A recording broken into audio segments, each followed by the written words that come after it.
Maio foi o recorde de livros lidos até agora. Maio de 2026 foi o mês em que eu mais li no ano todo. E eu vim aqui nesse vídeo mostrar para vocês, quais foram os 18 livros que eu li. Eu estou até impressionada comigo mesma no mês de maio. Tem alguns que já tem resenha aqui no canal, outros que vão ter, dependendo do que vocês quiserem e pedirem. Então, pega a pipoca e vem acompanhar os meus lidos de maio.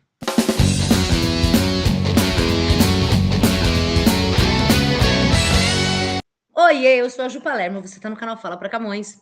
E como eu disse, esse mês, tudo que eu tava, né, em abril, reclamando aqui, que tava muito foda, que eu não tava conseguindo ler, que tava tudo chato, maio fez assim, deslanchou. E eu praticamente li o que eu não li em abril, eu li em abril, maio, eu li para abril e para maio, né? Eu mesma me surpreendi, foram 18 livros. E como eu disse, vou falar um pouquinho aqui para vocês de cada um deles e dos que já tem resenha aqui no canal. Começou com a ex da Frida McFadden, o último livro dela publicado no Brasil até então. Tem o Aladê que está para sair agora, muito em breve, né? Tem resenha aqui no canal, é um vídeo que performou bem legal, né? Como vocês sabem, mantendo a reclamação, os meus vídeos estão com muito poucas visualizações, mas esse aqui teve bastante. Então, já tem vídeo dele aqui no canal. Tem também um vídeo que eu fiz com todos os livros da Frida publicados no Brasil, até esse, né? Falando um pouquinho de cada um. Se você não viu, vai lá ver que tá bem legal, tá? Aproveito para pedir para você deixar um comentário, uma curtir. Agora, enquanto você está assistindo, não precisa nem parar. Você vai ali, ó, clica em curtir, que já me ajuda tanto, sabe? Deixa um comentário, um oi, um coração, qualquer coisa, né?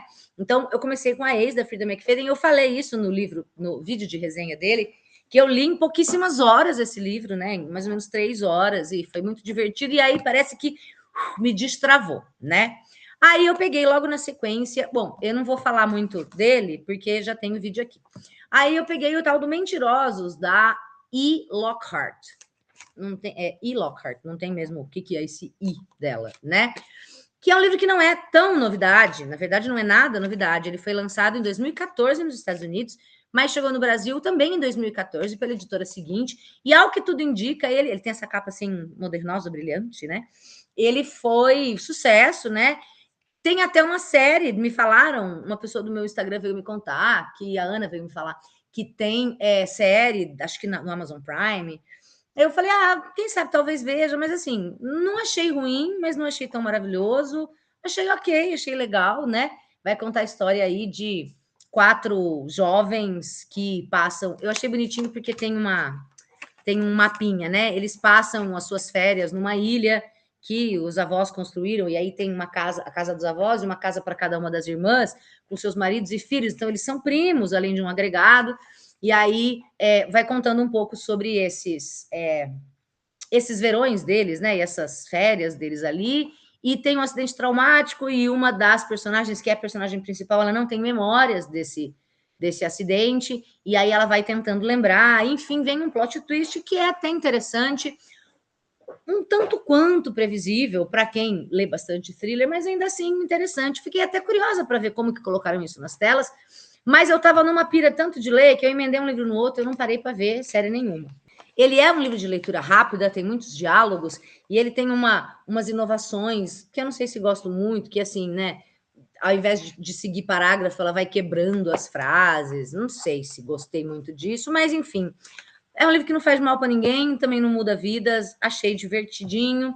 E aí eu emendei no Belas Imperfeições, da Alice Finney, que é autora do Pedra, Papel, Tesoura. E esse aqui também tem vídeo aqui no canal, é da Dark Side, né, da coleção Elas, um suspense. Ainda gosto mais do Pedra, Papel, Tesoura, mas gostei desse aqui, fiz resenha, tem resenha aqui no canal. Eu só consigo linkar, para aparecer aqui em cima para vocês, 5 vídeos, não consigo linkar mais. Então eu vou colocar alguns e outros eu vou deixar na descrição do vídeo os links, caso você queira ver, tá? Então, tem já sobre Belas Imperfeições, que é um thriller interessante, é um mistério interessante, não é um negócio assim muito maravilhoso. Esse também tem um mapinha, curiosamente, né? Eu li 2 livros em que os mapas fazem sentido, eu falei isso na resenha, tem um mapinha aqui, porque a história também se passa numa ilha. Não vou dar a sinopse dele aqui, porque eu já dei no vídeo em que eu fiz a resenha, então você vai lá ver. Também li muito rápido. E aí vem uma decepção, que foi o proprietário do tal do R.B. Egan, que é um negócio, também tem resenha aqui no canal, né? É um autor que tá aparecendo, que tá querendo imitar a Frida McFadden, mas ó, precisa comer muito feijão com arroz, tá? Tem a resenha aqui em que eu explico por que ele quer imitar a Freida, ou por que estão vendendo o livro dele como se ele fosse um Freido, né?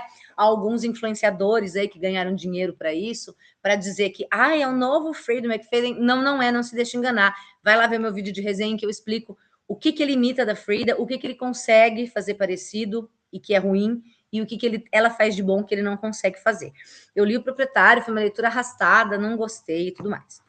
E aí, outro livro que entra na categoria de livros lidos e finalizados em maio foi uma das coisas que causou o meu estresse em abril, que é A Paixão Segundo GH, da Clarice Lispector, que é um livro que eu odeio e que está na lista da FUVEST. E eu estava, em abril, gravando, abril e começo de maio, gravando o curso dele, em que eu leio em voz alta. Então, eu li o livro inteiro de novo. Eu já tinha lido, acho que no ano passado, ou foi começo desse ano que eu tinha terminado, não lembro mais. E aí reli ele inteiro em voz alta, gravando o vídeo do curso, que no meu método Bisturi, eu pego todas as obras do vestibular, da Unicamp e da FUVEST, e leio essas obras em voz alta enquanto vou explicando tudo. E esse livro é muito chato e muito difícil. Então, eu acho que tem a ver também com isso, assim, parte da ICA que eu estava em abril e começo de maio, que foi ter lido isso aqui, né? Que é um livro realmente que eu não gosto, que me deu trabalho, mas foi mais um que eu terminei a releitura em maio, então entra como mais um livro lido, pelo amor de Deus. Espero nunca mais ter que ler isso aqui, tá? E daí veio uma coisa muito legal, que foi uma das coisas muito legais de maio, que eu fui convidada pela Companhia das Letras para fazer uma formação para a equipe de divulgadores deles, né? Essas pessoas que vão, que trabalham com divulgação comercial e vão nas escolas para fazer com que os professores conhecerem os livros e conhecerem as edições da Companhia das Letras, né? E aí veio esse convite para mim para fazer essa formação, falar de 10 livros do vestibular, 8 autores e 10 livros, de livros que estão nos vestibulares, né? E aí foi muito legal porque eu já tinha alguns e outros eu tinha, mas não tinha edição da Companhia das Letras. E eles me mandaram várias edições, por exemplo, Memórias Póstumas de Brás Cubas, que eu tenho umas 3, 4 edições aqui em casa. Eu recebi mais 2 edições, a edição da Penguin, eles me mandaram, e a edição da Clássicos Zaha, que é capa dura, uma edição maravilhosa. Recebi alguns clássicos, e no meio deles estava um que vai estar no vestibular da Unicamp, acho que ano que vem, se eu não me engano, que eu não tinha lido, e que é o 40 Dias, da Maria Valéria Rezende. Que aí, então, esse eu recebi da companhia como parte desse trabalho que eu fiz para eles, né? Eu fiz essa formação, que aliás foi muito legal, foi muito gostoso. Companhia, quero fazer várias, uma por mês, uma por semana. Me chama, e foi muito legal. E aí eu recebi, então, essa edição, que é da Companhia das Letras, do selo da Alfaguara, né? Desse livro que vai estar no vestibular e que, gente, que delícia! Esse livro vai ser muito legal no vestibular, né? Ele vai contar a história da Alice, que é uma senhorinha, uma professora aposentada que vive na Paraíba, muito bem, muito feliz, muito bem, me obrigada, né? Me deixa aqui em paz, com a minha aposentadoria, com os meus amigos, com as minhas plantas, com as minhas coisas. Mas a filha dela, que mora em Porto Alegre, engravida e fala: mãe, eu quero que você venha para cá, porque eu vou precisar de você. Ela trabalha, ela é professora universitária, filha, casada também com professor universitário, são 2 acadêmicos. E ela fala: eu não tenho condições de ter uma criança se você não estiver aqui para cuidar, me ajudar com as coisas da gravidez e depois com a criança. Você não está fazendo nada aí mesmo. Tipo, que vida que você tem, né? Aí, aposentada? Vem para cá. E aí ela não quer, mas ela acaba sendo convencida e ela se muda para Porto Alegre, numa cidade, o outro extremo do país, uma cidade em que ela não conhece ninguém, né? E a filha, bom, vão acontecer algumas coisas aí que eu não vou dar mais spoiler. Eu muito provavelmente não, eu vou ter vídeo desse livro aqui no canal, mas só no ano que vem, quando ele entrar para o vestibular, né? Mas a ideia toda é que a Alice escreve como se fosse num diário, num caderno que tem a Barbie na capa. E ela fala com a Barbie é a interlocutora dela, em que ela vai contar um surto que ela teve quando ela já está em Porto Alegre e vai dar uma merda com a filha, e ela simplesmente sai para a rua, e ela vai ficar 40 dias sem voltar para casa. E aí o que aconteceu, ela vai contar para a Barbie, e nós vamos ler, como se a gente estivesse lendo o caderno dela, né? Ela vai contar para a Barbie o que aconteceu com ela nesses 40 dias, e aí a gente vai ter reflexões muito legais sobre migração, sobre cidade, sobre a questão urbana, sobre periferias. É muito divertido e, assim, divertido, tocante, às vezes é engraçado, às vezes é triste, é sensível, é importante, e numa linguagem muito gostosa. Eu fiquei muito feliz com esse trabalho, com esse livro, com ele estar no vestibular. Então, esse aqui vai demorar um pouquinho para chegar no canal, mas eu já recomendo, se você não é vestibulando, que vestibulando tem que atentar para as obras desse ano, né? Eu recomendo para leitores em geral 40 Dias da Maria Valéria Rezende, que eu amei. Daí eu fui na festa do livro da Unesp, tem um vídeo aqui no meu canal que também performou bem para os meus parâmetros, em que eu mostrei os 26 livros que eu comprei lá. E daí todos esses, menos um que eu vou mostrar agora, foram livros que eu comprei lá, né? Para vocês terem uma ideia, 1, 2, 3, 4, 5, 6, 7, 8, 9, 10, 11, mais 12, 13, 14. Dos 26 que eu comprei, eu já li. Eu perdi a conta. Dos 26 livros que eu comprei, eu já li 14, né? Então, assim, não é só sobre comprar, é também sobre comprar. A gente que gosta de livro, coleciona livro, gosta de comprar livro, mas eu não compro para ficar na estante. A gente vai lendo, né? E aí vem esses. O primeiro que eu li foi o Cor de Defunto, da Cami de Malta, que tá bombando agora na Feira do Livro que teve, né, em São Paulo. Ela foi, fez palestra. Nossa, tá super bombante. Eu fiz resenha sobre ele aqui no canal, recomendo que você vá ver, que eu adorei esse livro, super divertido, não mais falarei, até porque na própria resenha sobre ele eu falei pouco, porque é um livro que você precisa deixá-lo te surpreender, tá? Depois emendei na leitura da Carne, da Rosa Monteiro, da editora Todavia, que também foi uma grata surpresa. Também já tem resenha aqui no canal, vai lá me dar essa moral, vai lá ver, tô super descabelada aqui. Vai lá me dar essa moral, vai lá ver esse vídeo sobre a história dessa mulher de 60 anos, às voltas, com várias questões, que é um livro ao mesmo tempo divertido e reflexivo. Gostei demais. Estou querendo ler outras coisas da Rosa Monteiro, mas para saber um pouquinho mais especificamente sobre esse, tem um vídeo aqui para você ir lá ver. E daí eu li também, que eu comprei na Feira do Livro da Unesp, A Sucessora, da Carolina Nabuco, que foi uma decepção. Tem um videozinho que eu postei aqui há poucos dias, que são duas decepções, né? Esse aqui é um e tem outro aqui que foi uma decepção. E lá eu explico do que fala esse livro, por que foi uma decepção, A Sucessora, da Carolina Nabuco. Depois desse, que eu tinha saído de thriller fazia bastante tempo, né? O último que eu tinha lido tinha sido O Proprietário, que não foi tão legal. Daí eu caí na Clarice Lispector, aí a Maria Valéria Rezende, aí a Cami de Malta, a Rosa Monteiro, a Carolina Nabuco. Falei, vamos ler um thriller. E li esse Terapia, do, ai meu Deus, Sebastian Fitzek, que eu comprei também na Feira do Livro da Unesp. O thriller psicológico surpreendente que originou a série homônima do Prime Video, do autor best-seller Sebastian Fitzek. E eu não achei nada demais, né? Chama Terapia, vai contar a história de um terapeuta que está lidando com a questão do luto pela filha. Na verdade, a filha sumiu, desapareceu, e aí ele vai para uma ilha refletir sobre as coisas, e no momento em que ele está na ilha, chega uma mulher que diz que é autora de livros infantis, ela é esquizofrênica, né? E ela pede para que ele seja o terapeuta dela. Ele fala: não, eu não estou aqui, eu não trabalho mais, né? Mas ela fala que nos livros que ela escreve, é como se os personagens dela, pela esquizofrenia, ela visse os personagens na vida real. Só que conforme ela começa a falar de um dos livros, parece que ela está falando da filha dele, que sumiu. Então, a premissa me interessou, né? Mas eu confesso que o livro em si não tanto. Tanto que tem a série do Amazon Prime. Eu não assisti, não fui ver, fiquei até meio assim curiosa, mas é aquilo que eu falei, eu estava numa onda muito mais leitora do que espectadora, acabou que não fui ver, até porque, de novo, como eu disse, eu não achei nada demais, eu achei que algumas coisas ele entrega muito rápido, pelo menos para mim ficaram meio óbvias, então não achei nada demais.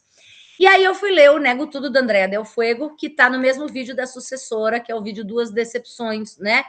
Que eu esperava muito desse livro e eu achei ele bem estranho, achei bem ruim, eu não gostei. Inclusive, no vídeo das decepções, em que eu falo sobre ele, eu dou uns exemplos do porquê. Eu leio alguns textinhos para você ver que realmente fuja desta armadilha. E aí, voltei para thrillers e li A Filha Perfeita, da Lucinda Berry, que é da Astral Cultural, e achei muito divertido.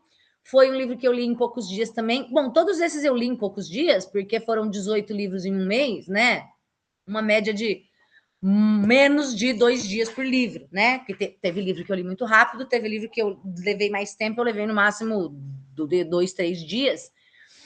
E esse, A Filha Perfeita, vai contar a história. Ele me lembrou bastante aquele Precisamos Falar sobre o Kevin, sabe?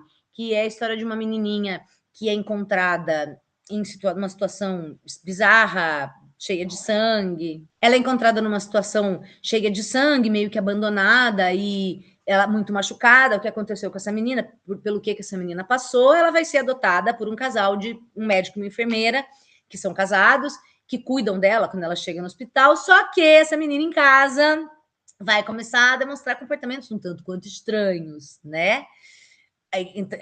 Até perigosos. E aí, assim, não é um thriller no sentido. É um thriller por causa exatamente isso, do thrill, da emoção. O que, é que vai acontecer nessa história? Né? O que, que essa menina ainda vai fazer? Será que a gente está olhando pelo ângulo certo ou não? Então, não costumo me interessar muito por livros de crianças e tudo mais, mas foi uma leitura que me prendeu e que eu até recomendo. É divertido, né? Dá muita raiva da menininha, das coisas que ela faz com a mãe, principalmente. E aí, a autora, que é a Lucinda Berry, né, formada em psicologia e pesquisadora sobre traumas de infância, atualmente faz uso de suas experiências clínicas para criar suspensos psicológicos perturbadores, que ultrapassam a linha entre fictício e real. Ela tem uma certa... Ela parece ter uma certa expertise, um certo know-how, um conhecimento de causa, né? Então, essa coisa, tipo, a menina que vai botar o pai contra a mãe, ela é muito, muito grudada com o pai, ela faz coisas horríveis para a mãe, mas quando o pai tá perto, ela parece um anjo. Então, assim, de novo, é uma leitura que prende, que é interessante. E aí, eu larguei o thriller de novo e voltei para a literatura brasileira contemporânea e fui ler o novo livro da Mari Salomão Carrara, que é o Cláudia Vera Feliz Natal. Esse nome estranhíssimo, que são, na verdade, comarcas do interior do Brasil, né?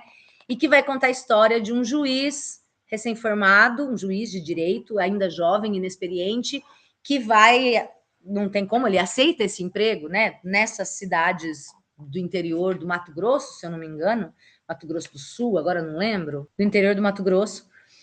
E ele é um cara mais quietão, né? E aí ele vai lidar com todas as questões da justiça,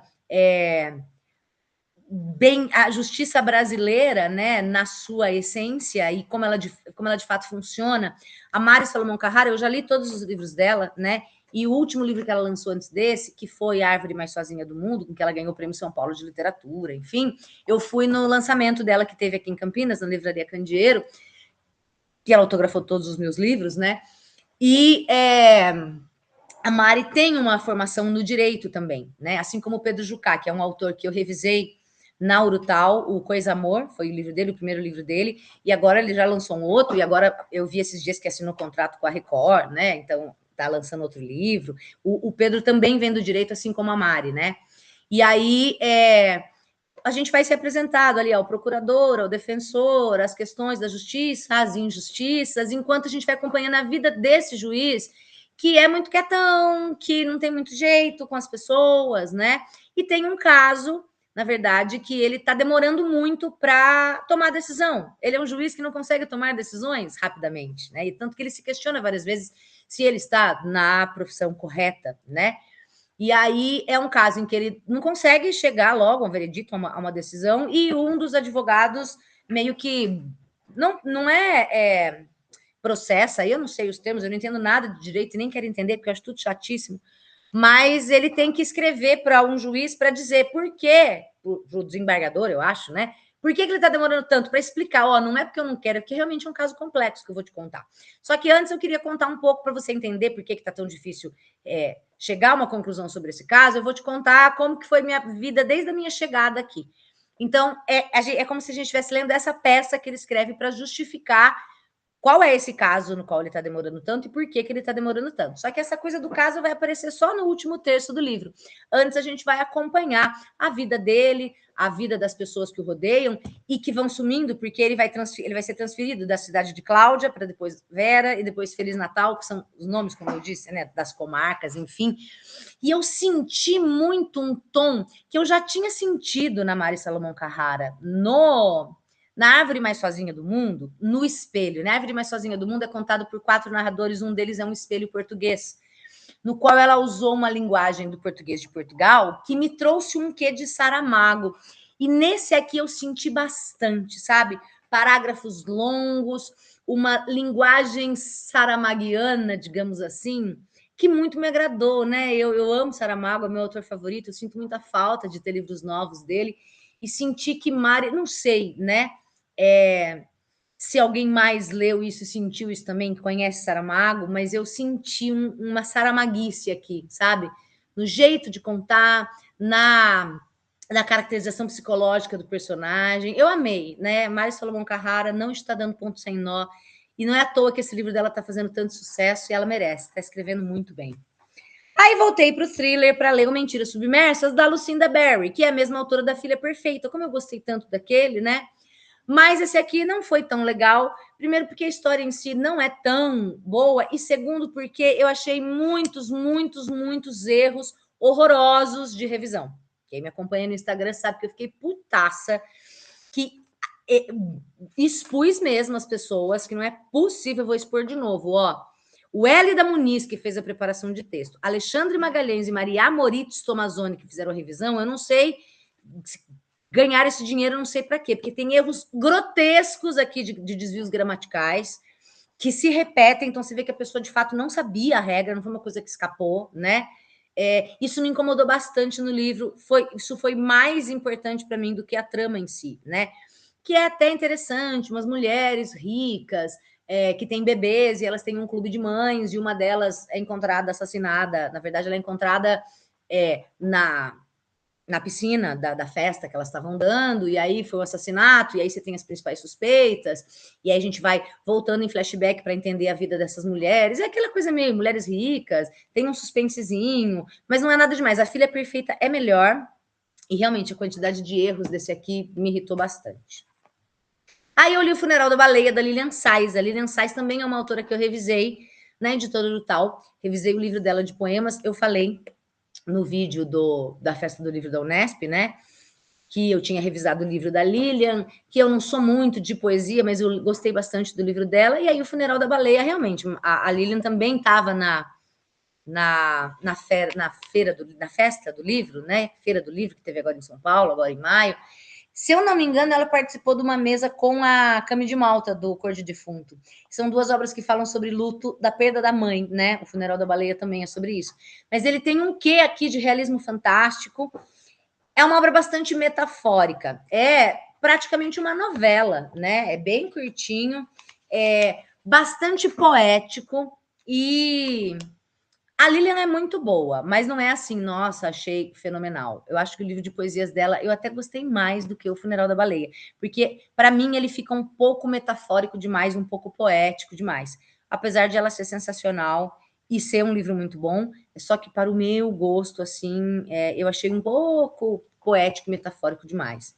Mas enfim, falar sobre luto de mãe nem sempre é uma coisa tão fácil, né? E aí fui encerrar os thrillers com A Boa Mentira, que foi outro que eu comprei na festa do livro da Unesp, né? Na feira do livro da Unesp. A Boa Mentira, de A.R. Torre, A.R. Torre, depois eu encontrei aqui atrás. A.R. Torre é um pseudônimo da autora best-seller do New York Times, Alessandra Torre, que é da primeira temporada, se eu não me engano, da Dark Side, da série Elas, né? Que são só mulheres escrevendo histórias de suspense. Eu confesso que eu não estava muito assim animada por resenhas que eu tinha visto. Ai, que livro lindo esse Corte Vermelho, quero morrer de coração, tão bonito que ele é. Mas eu achei bem legal, achei super bem construído e fiquei com vontade de ler mais coisas da autora. É que às vezes acontece isso, tipo, A Filha Perfeita da Lucinda Berry é super legal, Mentiras Submersas não é tanto, né? Mas eu achei A Boa Mentira um suspense interessante, na medida, tudo bem encaixadinho. Quando teve uma coisa ou outra que eu falei, isso aí tá meio sem explicação. Veio uma explicação, né? Eu leria mais coisas dela, tá? Esse é um que eu posso fazer resenha mais especificamente, se vocês quiserem. Mas tem um spoiler terrível, Darkseid, aqui. Terrível. Se você vai ler esse livro, não leia aqui a quarta capa. Não leia, tá? Porque na sinopse que eles dão aqui, tem um spoiler horrível de uma coisa que você só vai descobrir no final. Eu não sei por que eles fizeram isso. E acabaram colocando essa informação aqui atrás que não era para ter. Enfim, é um livro muito legal. Se vocês quiserem resenha sobre ele, em que eu conte a sinopse, né, sem spoilers e tudo mais, eu posso fazer. Aí eu estava fazendo uma arrumação aqui em casa, porque faz parte também de um vídeo que eu vou fazer mais para frente, que eu criei o meu Ex Libris, né, que é o meu carimbo para colocar nos livros, em todos os livros. E aí ele está aqui. Depois eu mostro com mais detalhes. É um vídeo que eu quero fazer, tipo passeio pelas estantes, mostrando, porque agora eu tô nessa de pegar os livros e carimbar, né? Com as estantes é que eu ainda não comecei, mas eu já fiz todos que estão ali na outra estante, na mesa, aqui atrás, em cima, embaixo. E aí, esse livro surgiu, ele era um dos livros que eu ganhei na época que eu assinava tag, né? Não lembro, esse aqui, não lembro se era da tag Inéditos ou se era da tag Curadoria. E aí eu fiquei curiosa, porque foi uma daquelas coisas que eu ganhei na época que eu recebi da tag. Esse livro aqui é de 2021, né? Que eu tinha recebido e nunca tinha lido. E eu vi que são contos: 7 contos sobre partes do corpo. Ele foi feito durante a pandemia, né? Eu vi que tinha o prefácio da Socorro Acioli, que na época eu nem sabia quem era, daí fui ler A Cabeça do Santo e Oração para Desaparecer e Amo de Paixão. E aí eu vi que tinha um conto da Giovanna Madalosso, que é uma autora que eu gosto, inclusive o livro dela que eu comprei, que agora eu esqueci o nome, o Batida Só, né? Que é o novo livro dela, que eu comprei ainda não li, mas está aí, será lido.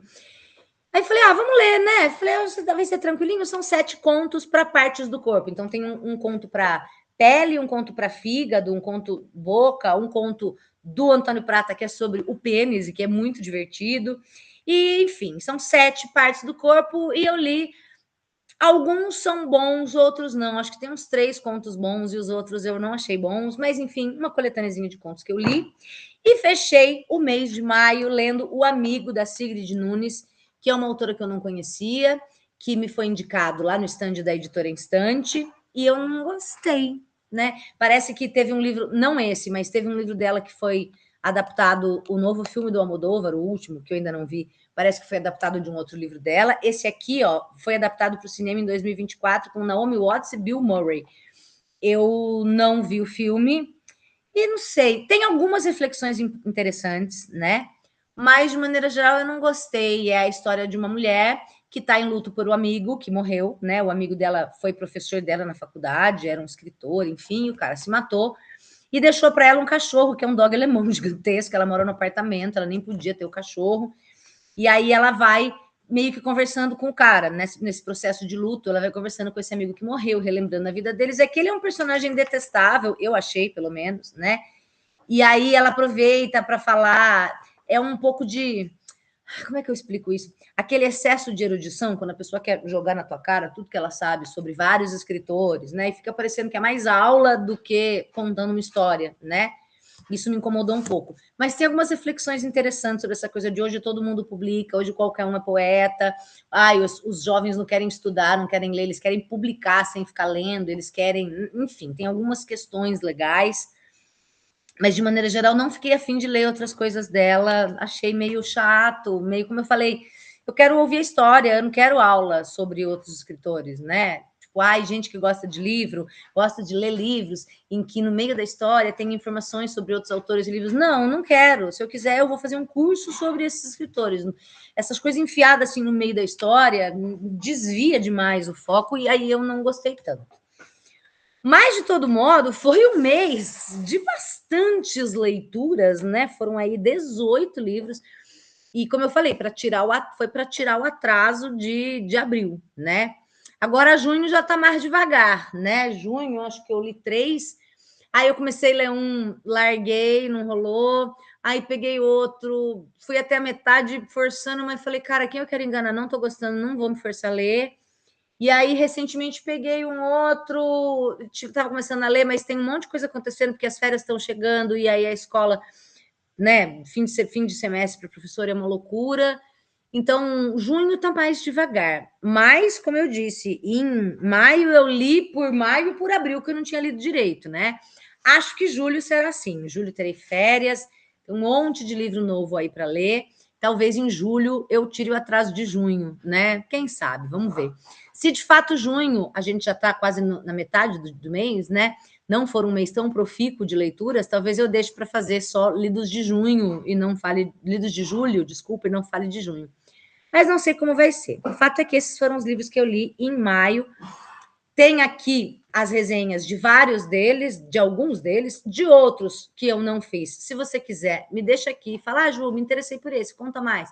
Faz uma resenha sobre esse, né? De repente eu junto aí para fazer. Mas é isso. Eu acho que deu uma boa... foi um mês de coisas variadas, né? Teve thriller, teve literatura contemporânea, teve quase clássicos, teve bastante coisa. Foi legal. Enfim, foi um mês bastante profícuo nesse sentido. E é isso, tá? Eu volto. Veja os vídeos das resenhas aí, por favor, curte, que me ajuda. Me conta sobre qual desses você quer saber mais. E eu volto em breve com mais papo. Fechou? Falou, valeu. Um beijo. Até a próxima.